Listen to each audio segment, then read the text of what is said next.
Bonjour à tous, ici Olivier Dulac pour une vidéo Blood Bowl. Aujourd'hui ça va être un peu particulier parce qu'il s'agit de gérer sa TV à Blood Bowl et j'affronte globalement ce qu'il ne faut pas faire à Blood Bowl. On va donner quelques petits... Enfin en fait on va permettre de... Non seulement c'est une game de haut de ladder, mais en plus ça vous permet de constater en direct ce qu'il ne faut pas faire.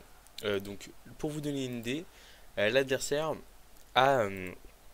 une TV égale à 2 500 000. 2 500 000, c'est énormissime dans Blood Bowl. Et en fait, c'est surtout inutile.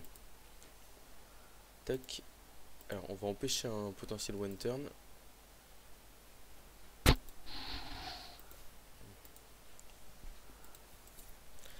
Ok, est-ce qu'on a besoin de le faire ou pas? Il a plus de relance. On va partir du principe que l'adversaire n'a pas de relance et donc tant pis pour le one turn. Après, là ici, enfin vu le niveau, l'adversaire joue pas à un très très haut niveau non plus, donc on n'est pas obligé de trop forcer. Par contre, on laisse quand même Morgentorg en réserve, parce que oui, on a Morgentorg. Euh, alors, si je me permets là de pas, enfin, je pense que l'adversaire a pas forcément la maîtrise du one turn, et en plus de ça, euh, il a pas comment, il a plus de relance, il est vraiment à poil. Donc voilà, on met Morgentorg en réserve pour éviter que par exemple sur le coup d'envoi arbitre officieux, on se fasse virer notre morgue sur un coup de malchance quoi. Voilà. Alors l'adversaire, alors pourquoi est-ce que c'est bien de faire monter sa TV? Pourquoi est-ce que c'est mal de l'avoir trop haut? Là par exemple, dans ce cas précis, l'adversaire il a 16 joueurs, il a 8 relances. En fait, il a ah bah tiens, arbitre officiel, le coup d'envoi dont on parlait. Donc là, c'est un de ses passeurs qui s'est fait taper par, euh, par l'arbitre. Il faut savoir que là, s'il avait fait un, son passeur était exclu du terrain sans pouvoir se défendre. Donc ça aurait vraiment été fatal. Voilà. Et donc oui, là donc il joue à 16, donc il a quand même encore pas mal de monde debout. Parce qu'il a raté quand même pas mal de KO. Il a 8 relances, donc il peut relancer plein de dés. Il a une équipe bardée de compétences. Mais en fait, ce qu'il faut se rappeler à Blood Bowl, c'est qu'à un moment donné, vous êtes que 11 sur le terrain. Tiens, bah, nous on en a un de moins là. Un pauvre trois quarts sans expérience, croyez-moi, c'est terrible pour lui, mais c'est la fin. Mais voilà, donc en fait, on a que 11 joueurs sur le terrain. Et le problème, c'est qu'à un moment donné, il faut réussir à dégager le meilleur potentiel des 11 joueurs sur le terrain. Alors, avoir des joueurs en réserve, c'est très bien parce que ça permet que quand vous perdez un ou deux joueurs, vous êtes capable derrière de compenser, vous revenez en deuxième mi-temps ou enfin même vous revenez plus tard et vous êtes en mesure de continuer à jouer à 11 et c'est pas mal. Alors, l'adversaire qui a une poisse aberrante sur les KO, je crois que si on remonte, là il a fait 0 sur 4 et juste avant, il a fait 0 sur 4 aussi. Donc il a 0 sur 8 en KO. Je pense que statistiquement c'est quand même assez faible, pour pas dire carrément nul. Voilà. Et donc on le voit en fait, il a vraiment, enfin d'ailleurs on a fait le truc pour avoir toutes les compétences. On voit énormément de compétences en face. Le problème c'est que en fait à quel point elles peuvent être utiles à l'adversaire dans le match. Par exemple là sur la phase d'attaque que j'ai pas eu l'occasion de vous montrer parce que j'ai pas pu lancer le match directement. Mais sur la phase d'attaque en fait l'adversaire il a tout simplement subi Morgentorg, un ogre et un blitzer tac châtaigne qui lui ont rasé son équipe pendant 8 tours quoi. Il était à -2, -3 dès le tour 3 et en fait impossible de se relever de ça derrière quoi. Voilà. On va essayer de créer un peu de pression sur l'adversaire en mettant nos joueurs, notamment garde, en bonne position. Clock. Pour l'empêcher de trop nous taper, parce qu'en fait il a très peu de garde. Donc en plus bon alors là après ça c'est des choix, c'est le coach qui les fait donc on peut rien dire, mais il y a très peu de compétences utiles. Enfin, il y a des compétences, je pense qu'il a fait par exemple pas mal de choix de compétences aléatoires. Quand vous montez votre équipe, voilà, par exemple, je vais donner un exemple qui est très simple. Le halfling, notre halfling tueur, sournois, joueur vicieux, qui a été blessé multiples reprises, mais qui continue de nous sauver, de nous faire des miracles chaque partie. En fait, là, il a 15 points d'expérience actuellement. Il pourrait sans problème avoir une nouvelle compétence. Mais en fait, on ne lui donne pas parce que ça ferait monter la valeur de l'équipe. Et si vous faites trop monter la valeur de votre équipe, qu'est-ce qui se passe? Là, j'ai un pot de vin, un sorcier et Morgentorg. Alors que quand on voit ces 11 joueurs par rapport à mes 11 joueurs, bon, enfin, il y a pas photo quoi. Euh, on va kicker court dans ce. Alors pourquoi est-ce qu'on kick court ici? Parce qu'on a envie de mettre la pression à l'adversaire.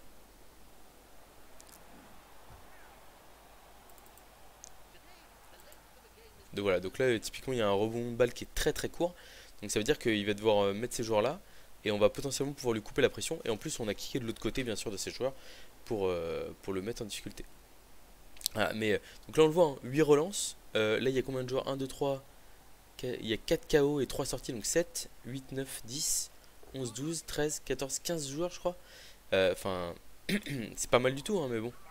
C'est le problème, c'est que l'avantage qu'il perd sur le terrain derrière, il est terrible. Donc là, on va voir si on est capable d'aller chercher une. L'équipe est à 29 victoires, donc ça pourrait être la 30e victoire de l'équipe humaine. Mais c'est vrai que là, ce qui nous intéressait, c'était de montrer un peu la TV. Bah, là, donc, par contre, c'est sûr qu'il peut relancer n'importe quoi, hein. Là, typiquement, il a relancé un débile, un jet de cerf-volant de l'ogre. Nous, jamais on se permettrait ça. Et c'est sûr que, enfin, typiquement, il a utilisé ses 8 relances en première mi-temps, hein. Mais le problème, c'est que je maintiens une nouvelle fois ce qu'on a dit, hein, c'est que à 11 sur le terrain à l'instant T, bon, bah il nous impressionne pas vraiment. Là, on a presque envie, comme il a envoyé 3 joueurs d'un côté, d'utiliser une grenouille selon la balle où est-ce qu'il va l'envoyer. Il rate le pick-up, une relance supplémentaire. Il va sûrement faire une passe de l'autre côté et partir à toute vitesse.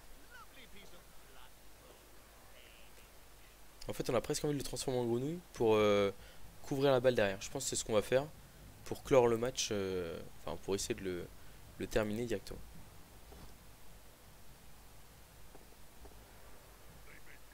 Il essaie d'aller marquer vite. On va essayer de transformer son porteur de balle en grenouille. Bah c'est réussi. Donc, voilà. Et donc là, bon, bah, que va faire l'adversaire avec ça? Je sais pas trop, je vous avoue. Et je pense que c'est plutôt mal parti pour lui quand. On va venir couvrir la balle. Voilà, il y a vraiment une maîtrise à avoir de sa TV. Où bah, si vous le.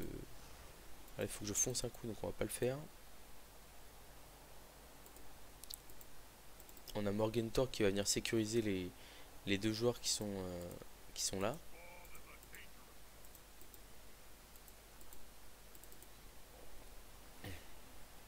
Ah.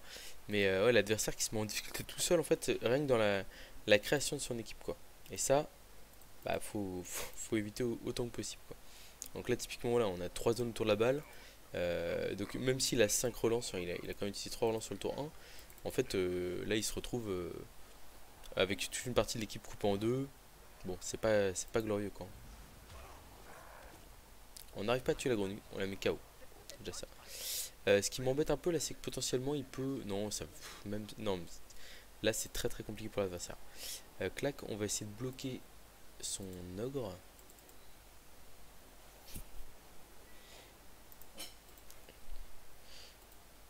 Il va falloir ramasser le ballon aussi. Bon, après l'ogre il a pro donc on est quand même pas trop mal. Voilà, on a un petit pot.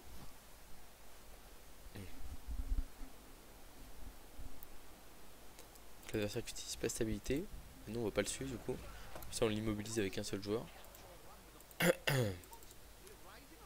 Ah, et puis bah là on va essayer d'aller récupérer le ballon. Et puis c'est.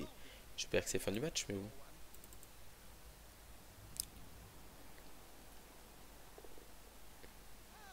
Et on a la balle. On va se permettre une petite agression avec notre superstar Halfling. Bon, sur l'ogre il y a peu de chances que ça passe, mais bon, on sait jamais. Et bah. Et bah voilà, voilà. Là, alors c'est le. Et là, il est parti KO tour 1 sur sa première agression. J'étais un peu surpris, mais c'est normal, c'est parce que la vidéo tournait pas. Et donc bah là, il se montre de nouveau, il casse le bras d'un d'un ogre au passage. C'est la superstar de l'équipe. Doit-il le prouver une nouvelle fois? C'est pas pour rien que les joueurs lui donnent, les supporters lui donnent JPV sur JPV. Alors l'intérêt tactique de cette vidéo, il est assez peu limité. Il est assez limité dans le sens où on mène déjà un 0 et, euh, et comment et puis bah on va sûrement aller gagner ce match 2-0 tranquillement. Mais ce qu'il faut voir, c'est il y a vraiment une grosse importance à la gestion de votre TV dans Blood Bowl 3. C'est-à-dire que ça ne sert à rien de, comment, de se faire une équipe à 3 millions de valeur d'équipe. Parce qu'en fait, vos joueurs ne pourront pas tous être sur le terrain en même temps. Notre pauvre Alphine qui part KO, c'est malheureux. Non, c'est une commotion, tout va bien. On n'a pas d'inquiétude, on a eu très peur. Mais voilà. Mais donc oui, c'est vrai qu'il y a vraiment, il n'y a aucun, enfin, il faut penser à la puissance qu'on a sur le terrain et des fois avant de prendre une compétence pour prendre une compétence, ça ne sert à rien. Donc là, on va tranquillement remonter tout le terrain. On va assurer un 2-0 tranquille. Il faut tuer le match quand même à ce moment-là. Donc là, oui, c'est super. Il relance des blocages un peu lambda. On va dire tant mieux pour lui. Mais sauf que ça n'apporte rien au roster.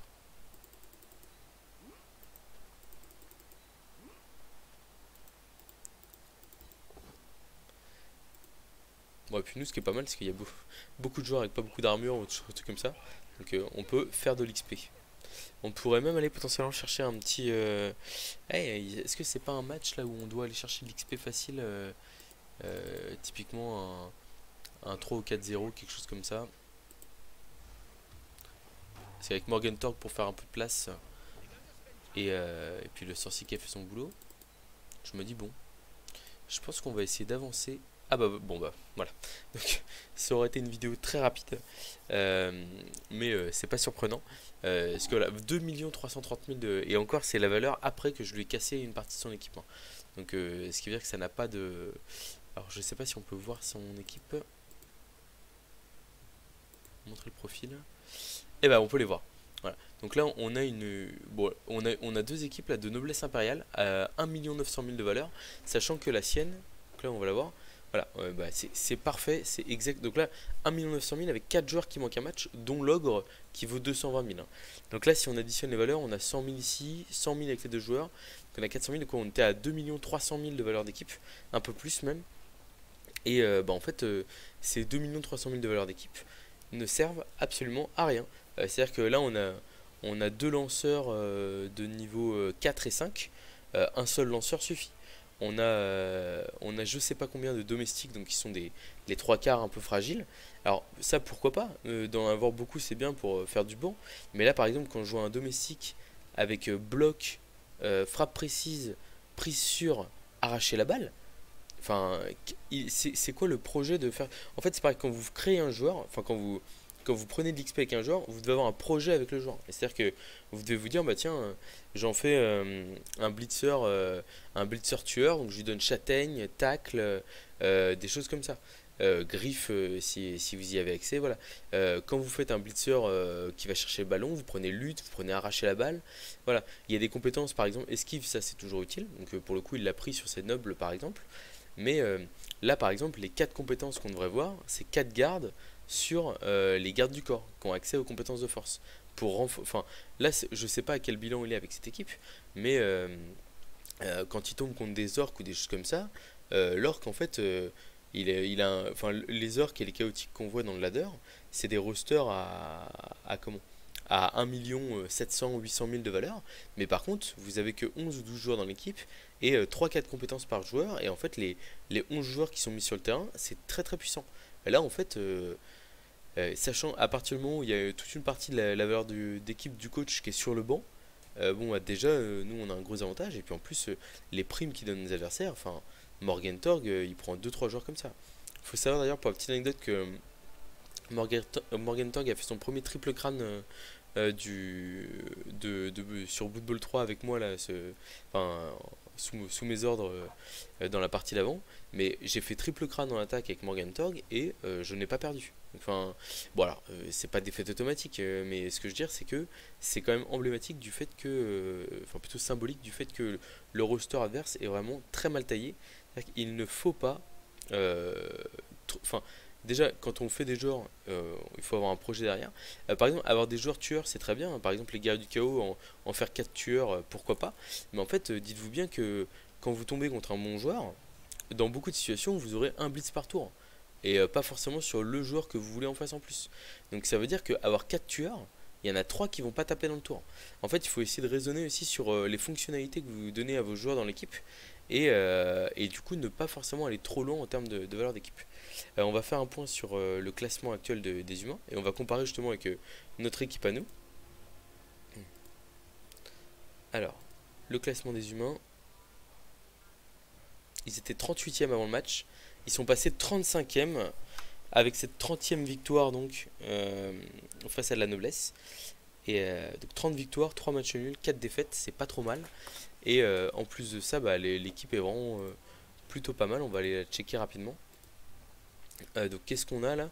Allez, on a 13 joueurs, donc en plus on se fait tuer un 3 quarts, hein, mais là par exemple je suis pas sûr qu'on si on va le reprendre quand même, parce que c'est quand même pratique d'avoir un mec à sacrifier sur la loss. Voilà. Mais on le voit là, on flirte, on est à 1 800 000 de valeur d'équipe, mais par contre 1 800 000 de valeur d'équipe, chaque joueur qui est dans la compétition a un rôle. Bon, on a les 4 blitzers, il y en a deux qui sont, enfin 3 qui sont là en support, deux avec garde, stabilité et un qui a esquive sur les deux, donc c'est pas mal. Enfin ça le rend, ça le protège on va dire. On a un blitzer qui a rien parce que bah, le pauvre il a un peu de mal à faire de l'expérience lui, surtout au milieu d'un gros collectif. On a un receveur one turner avec sprint et équilibre, qu'on n'a pas encore eu l'occasion de trop mettre en avant, mais qui a fait son travail, parce qu'il a mis quand même pas mal de touchdowns. On a un receveur chasseur de porteur de balle. En fait, alors, non pas qu'il chasse pour aller le taper, mais en fait, il chasse pour aller le coller. Il a bloc, il a glissade contrôlée et il attaque le plongeant. C'est-à-dire que si l'adversaire fait une esquive au contact de ce receveur-là, notamment une esquive de minus ou une esquive de porteur de balle, si je mets mon receveur à terre, je peux faire un malus de -2 à l'esquive. Donc, ce qui peut être totalement game breaker dans beaucoup de situations. On a le lanceur bloc, esquive, plus un mouvement, plus un en capacité de passe. Donc autant dire que malgré qu'il est moins en armure, c'est notre solide porteur de balle dans toutes les situations. On a des humains, on a 3 humains avec lutte. En fait c'est un peu comme les domestiques de l'adversaire, hein. C'est notre chair à canon. Mais notre chair à canon qui avec ses luttes, en fait on a mis 3 luttes parce que on tombe contre énormément d'orques, de nains dans le ladder. Et en fait lutte c'est très utile face aux adversaires qu'on bloque. Comme ça en fait vous le mettez par terre, enfin si lui fait double bloc sur vous, vous le mettez à terre et vous relevez et vous faites 3 cases là où lui il est dans le vent. Et en fait c'est très, enfin même nous quand on bloque, enfin pour ouvrir des chemins ou des choses comme ça, c'est très très pratique. On en a un des deux, un des lutteurs qui a frappe précise, mais là par exemple on a 11 points d'XP, on pourrait aller chercher une compétence, mais en fait on le fait pas parce que on a déjà une valeur d'équipe qui est très élevée et on veut pas monter au-dessus en fait, hein, tout simplement. Donc il faut gérer sa valeur d'équipe. Et puis alors on a un halfling qu'on garde rookie pour tenter des one turn si on peut pas faire de one turn avec du push push. Pour l'instant on n'a toujours pas de one turn collé dans Blood Bowl 3, on espère que ça viendra un jour. Après quand on n'a pas de one turn à coller, ça veut dire qu'on prend pas de touchdown tour 8, donc c'est plutôt bon signe aussi. Et on a bien sûr notre star, euh, que notre halfling sournovicieux, le monstre, le monstre que tout le monde connaît. Donc voilà. Qu'est-ce que j'allais dire? Oui, donc on a vraiment une équipe qui est très très. En fait, chacun a un rôle. Et ça c'est et puis bah, on a l'humain ici qu'on garde en sacrifice si on a un match qui se passe trop mal. Mais on a que 3 relances, inutile de monter à 8. On essaie juste d'économiser nos relances de manière intelligente. Et il y a vraiment ce côté où en fait il faut absolument maîtriser sa valeur d'équipe, notamment quand on monte assez haut en ligue, parce que si vous ne le faites pas, derrière, c'est bah, en fait vous donnez des primes gratuites à vos adversaires. Et par exemple, quand vous tombez contre un léger, si vous lui donnez un sorcier un peu gratuit, ça peut vite être un contre qui s'enclenche sur une bonne boule de feu ou par exemple une bonne grenouille. Et quand vous êtes mené 1-0 en défense, qui reste quelques tours à peine pour attaquer et que après c'est à l'adversaire de jouer en attaque, bah autant dire que vous faites pas le fier quoi. Donc vraiment la gestion de sa valeur d'équipe, on n'en parle pas, enfin c'est pas forcément un gros sujet, mais par exemple on en reparlera aussi avec les Skaven ou avec d'autres équipes où on vire le big guy à partir d'un certain moment parce que il apporte plus assez sur le terrain. Là l'ogre il a vraiment un rôle primordial dans cette équipe d'humains parce qu'en fait il donne un peu de punch, c'est un point de stabilité aussi, et comme il y a beaucoup de rosters lourds dans le ladder, on est très content d'avoir un gros avec bloc, pro et garde. Est-ce qu'il peut aller chercher sa prochaine compétence, et d'ailleurs on va lui donner stabilité pour qu'il soit encore plus stable qu'avant justement, et qu'il serve de point d'appui, voilà. Donc là ces 20 000 de plus de compétences ne valent pas énormément par rapport enfin là cette compétence vaut largement le coup, mais là par exemple l'ogre, à part attendre une potentielle double pour lui mettre esquive et le rendre très très solide et impossible, enfin très dur à faire tomber, on n'a pas forcément beaucoup d'autres choses à lui mettre quoi. Donc surtout ne pas craquer à mettre des compétences parce qu'on a, là on le voit, on a plein de joueurs avec de l'expérience disponible, on va pas forcément les faire pexer. Alors je dis ça, mais là il y a ce joueur là qui peut choper esquive, C'est quand même vraiment pas mal du tout aussi sur un blitzer. On remercie le Noble Impérial de nous avoir donné des relances dans tous les sens. Donc là on a deux blitzers garde, stabilité, esquive qui sont très très costauds parce que très mobiles, très durs à faire tomber et en plus qui restent en place quand vous les tapez.